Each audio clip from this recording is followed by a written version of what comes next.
குருவே சரணம். அனைவருக்கும் வணக்கம். அடியேன் திருப்பூர் ஞான சபையில் சூரிய சீடன். உறவுகளே, தெளிவுகள் இல்லாததால், புரிதல் இல்லாததால் தான் பல பிரச்சனைகளுக்குள்ளே நம்ம மாட்டிக்கொண்டிருக்கோம்.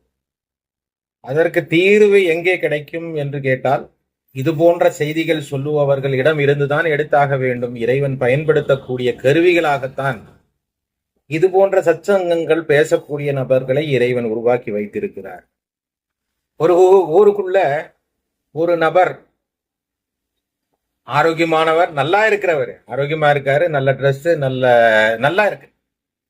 ஊருக்குள்ள ஓடுறாரு, விழுகிறாரு, எந்திரிக்கிறாரு, ஓடுறாரு.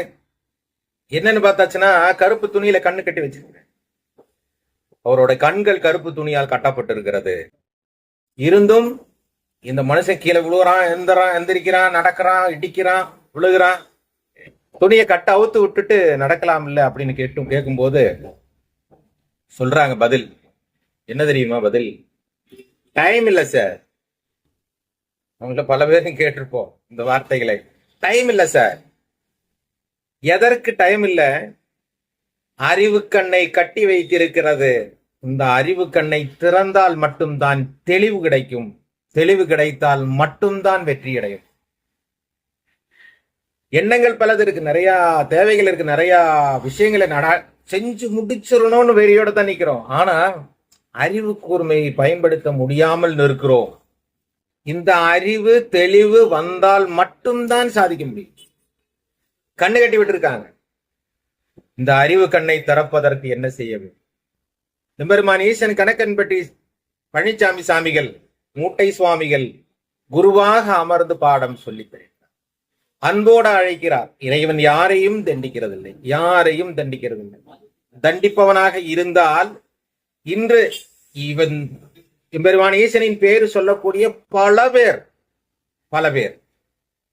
முடிந்திருப்பார்.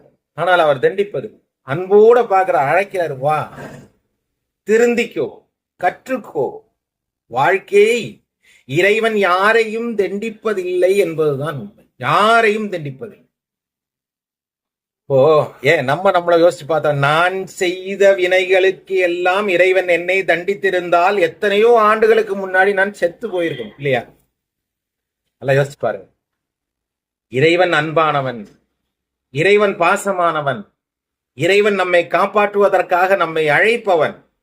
இப்போதும் இறைவன் சொல்லுகிறான். என்ன சொல்லுகிறான்? அன்பு மகனே வா, உன் அறிவு கண்ணை திறந்து வைப்பதற்கான வழியை நான் உனக்கு காட்டுகிறேன், வா.